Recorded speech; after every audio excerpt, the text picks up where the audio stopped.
Okay, so in the last lecture, I just introduced this conditional statement, this, you know, P arrow Q symbol that we're going to use. And so today I want to talk a bit more about both the symbol and, the logic of conditional statements.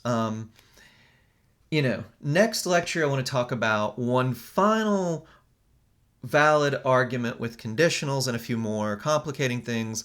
Then we're going to spend some time translating these, right? Try to use this stuff we've learned to untangle a bit of the logic of conditional statements in ordinary English, which, as I've said, actually does turn out to be a little more complicated than it might look at first glance. But so for today, let's just talk about a couple valid forms, a couple really important valid forms of argument with conditionals, and we'll also talk about a couple of fallacies that are closely related to these valid forms of argument. A fallacy is a form of argument that looks like it's valid or it looks like it's a good argument, and it's not. Looks valid in deductive fallacies, and it's not. These two fallacies, they look pretty similar to the two valid forms of deductive argument that we're going to talk about, but they're not, and so you need to be careful for them. You need to be able to recognize them. Okay, so let's start with talking about the two valid forms of argument with conditional statements. And those are modus ponens, if A then B, A so B, right? Pretty simple. This is just what the conditional says almost by definition, right? Two modus tollens, little trickier, maybe not quite as obvious, but again, makes sense when you think about it, right? If A then B, not B, so not A, right? Statement says if A is true, or if you have A, then you're going to have B. Well, so if you don't have B, then A didn't happen, or you don't have A. Now that all might seem a little abstract, a little complicated. We'll go into, and I'll give you guys some concrete examples that I hope will make this clearer. So here's modus ponens. Modus ponens says if it snows a foot, if A then B, A so B, right? So here's an example. If it snows a foot, then TCC will cancel in-person classes. A equals it snows a foot, B equals will cancel in-person classes, right? 2 says, well, it snowed a foot. Our conclusion, so we're not going to have in-person classes. TCC will cancel in-person classes. Pretty obvious to you guys, I should hope, why this is a valid argument. Intuitively, I think you can just see this argument works, right? We'll talk about the truth table in a second, but hopefully just on a gut level you can see, okay, this argument works. Well, here's modus ponens in symbols. If A then B, A so B, right? Well, remember, we define a valid argument for the purposes of deductive logic as one whose premises can't be true and the conclusion false, right? When the premises are true, in every case where the premises are true, then the conclusion has to be true as well. Well, what are our premises here? A, arrow, B, and A. Let's look at our truth table. There's exactly one line of the truth table where the two premises, A and A arrow B, are true, and on that line of the truth table, B is also true, right? There's no line here, there's no possibility where the conditional is true and A is true and B is false. Our second line, A is true and B is false, but then again on that one, our conditional, which is one of our premises, turns out to be false. The only line where both premises are true, the conclusion is also true. Highlighted in red on this first line. All right, so let's move on to modus tollens. Modus tollens in symbols is if A then B, not B, so not A. That might seem really abstract to you guys, but let's look at an actual statement that uses it. If it snows a foot, then TCC will cancel classes, in-person classes. TCC has not canceled in-person classes, so it did not snow a foot, right? Again, just intuitively, just on a gut level, it ought to make sense to you guys why this is a valid argument. You know, if we would cancel classes if it were to snow, which we would, I mean, Hampton Roads, a flake or two will do it, much less a foot. And well, if we're having classes, then you know it didn't snow, right? If you lived in some basement apartment and you saw a report we might get a lot of snow or we might not, if you didn't feel like going out and opening the door, if you looked on our website and you saw that we're having classes, you would know we didn't get that snow, right? If A, then B, not B, so not A. Hopefully you guys can see on an intuitive level why this works, right? Think about if John goes to the store, we'll have an egg statement. If that's true and you look in the fridge and there aren't any eggs, you know John didn't go to the store, right? Okay. But let's look at the truth table for this, right? Remember, these things are always defined in terms of truth tables, right?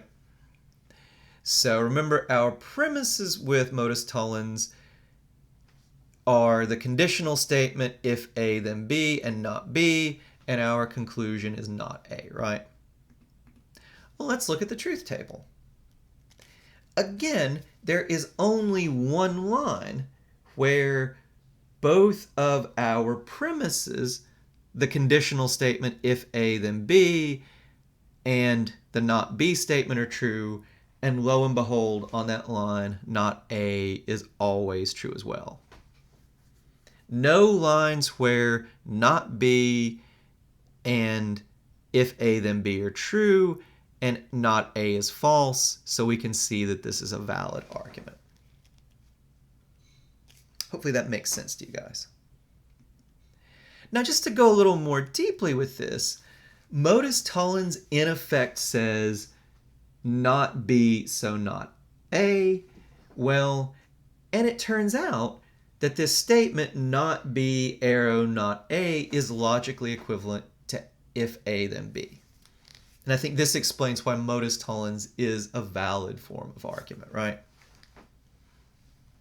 If you don't believe me, we'll look at our truth table, right? If A, then B is only false when A is true and B is false. It's true in every other case. Well, it turns out not B, arrow, not A, is also true in every case except where A is true and B is false, right? Think about the logic of the statement. If B is false, that means the not B is true. And if A is true, it means the not A is false. So again, that's why you get that, right? So if A, then B, logically equivalent to if not B, then not A. Modus tollens treats these two as equivalent. They in fact are equivalent. That's why this form of argument works. You'll sometimes see people talk about the contrapositive of a statement. You guys don't need to know the jargon, but all we mean when we talk about the contrapositive is just the statement that, well, if P then Q actually turns out to be, for the purposes of logic, mean the same things as if not Q, then not P. Okay, so hopefully that makes sense to you guys why modus ponens and modus tollens are valid arguments, both on a gut level and when we look at the truth tables, the way we define the statements. When you think about the truth tables, you can see our little arrow symbol models the validity of these two forms of argument pretty well. All right, moving right along to two fallacious arguments. There are two common fallacies with conditionals. Affirming the consequent and denying the antecedent. Affirming the consequent says, well, if A, then B, B, so not A. Denying the antecedent says, if A, then B, not A, so not B. Now again, when we state these in this sort of schematic form, it might be hard to see why these aren't valid, but let's give concrete examples. If we have a foot of snow, then TCC will cancel in-person classes. TCC canceled in-person classes, so we had a foot of snow, right? When you look at this actual argument, it's easy to see why this is not a valid argument. Remember, valid argument says if premises are true, conclusion can't possibly be false. Well, it's pretty easy to imagine circumstances where the premises are true and the conclusion false, right? We are currently going through one of those circumstances. An outbreak of this novel virus will make us cancel in-person classes. We can imagine the conditional is true. If we do have snow, we'll cancel classes, or at least in-person ones. And it's also true that we have canceled in-person classes, but we don't have any snow, right? So hopefully it makes sense on a gut level, an intuitive level, why affirming the consequent is not a valid argument. There are easy ways to imagine how the premises can be true and the conclusion false. So I'll give you guys the truth table after we've covered both fallacies. But if you want to think about it this way, one way to think about it with what we've looked at so far is that affirming the consequent treats if P then Q as equivalent to if Q then P, but they are not equivalent, right? We'll look at this in a second. These two do not mean the same things. They can and do often have different truth values on our truth table. We'll sum that up when we look at the truth table, but that's just the basic mistake here, treating these statements as equivalent when they're not. Here's an example of denying the antecedent, and I hope you guys, when we look at it, it becomes really clear why affirming the consequent and denying the antecedent are really closely related mistakes. If we get a foot of snow, then TCC will cancel in-person classes. We did not get a foot of snow, so TCC will not cancel in-person classes, right? Again, we can easily imagine cases where, even though it's true we would cancel classes if we had snow and we didn't get snow, we're still not having in-person classes, right? Again, we're currently going through one of them. We have this outbreak. We're all trying to stay away from each other.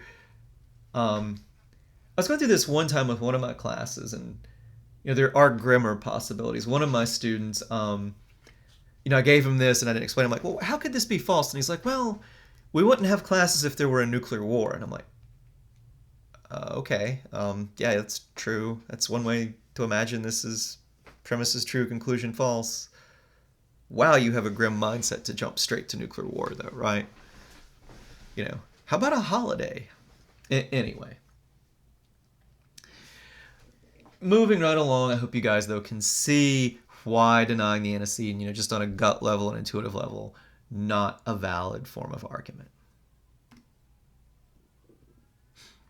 Denying the antecedent treats if P then Q as equivalent to not P, if not P then not Q, but again, those statements aren't equivalent, right? Again, sorry to throw so many truth tables at you, but we're talking about the definitions of these terms. They are important. We can actually see the mistake on the truth table, right? Affirming the consequent treats if Q then P is equivalent to if P then Q. Well, they're not, right? There are lines where if P then Q is false, where if Q then P is true, the second line. And there are lines where if P then Q is true, where if Q then P is false. Look at the third line, right? The same goes for if not P then not Q. It is not, when we look at our truth table, logically equivalent to if P then Q. Okay, so the important thing for today is just to know what the valid forms of argument are and why, and what the fallacies are and why they're fallacious. I hope you guys get this on both what I'm calling the gut level and, just on our truth table level, so we get an exact account of why and how that is. One final thing, though. Affirming the consequent and denying the antecedent are really common mistakes in deductive logic. A lot of people make them. If you guys, and people who, a lot of standardized tests are designed to trip up people with common mistakes. If you ever take the LSAT or any of those other tests that have logic sections, they love affirming the consequent and denying the antecedent arguments because they know they trip people up. So keep that in mind if you ever take them. But I think there's an interesting question why these forms of argument do trip people up. Look, you don't need to know this, so if you want to shut off the lecture now and close it, that's fine. I won't know about it, but I wouldn't be offended even if I did. Here's the reason I think people make this mistake, though. Remember, we're talking about deductive reasoning right now. And deductive reasoning says it's only valid if there's no way the premises could be true and the conclusion false. I think people make this mistake, though, because they think about inductive argument. And in inductive argument, pretty similar forms of reasoning do give you some reason to think a statement is more likely, right? It's not a deductively valid argument if I say, well, if John goes running, he'll lose weight. John has lost a bunch of weight, so John must have went running, right? Or started running, right? There are other ways he could have lost weight besides starting to go run, right? Besides running on a regular basis. He could have just went on a diet, right? So deductively, it's not a valid argument. But think about inductive reasoning. If you see John walking down the street and he's lost like 30 pounds, well, that probably gives you some reason to think it's more likely than you would have initially thought that this guy has started exercising. It's not certain that he has, and deductive arguments trade only in certainty, but inductively you have a little bit more reason to think that, well, he started exercising, right? So, look, if that confuses you, just forget I said it. Pretend you never went to the end of this lecture. But I think that's the reason that these forms of argument trip so many people up, is that people confuse what's a decent form of inductive argument with a really bad form of deductive argument. Arguments kind of like this will give us some reason to believe in inductive reasoning, but as far as deductive reasoning goes, they're just not valid. And I think that happens a lot. We make mistakes when we mix up one kind of argument with the other. Anyway, hopefully if we get far enough into inductive argument, I'll say a bit more about that. If not, and if that confuses you, just wipe it from your brain, pretend I didn't say it. All right, so that wraps up what I want to say about conditionals for today. Next class, hard habit to break. Next lecture, I'll say a bit more about one more form of valid argument with conditionals.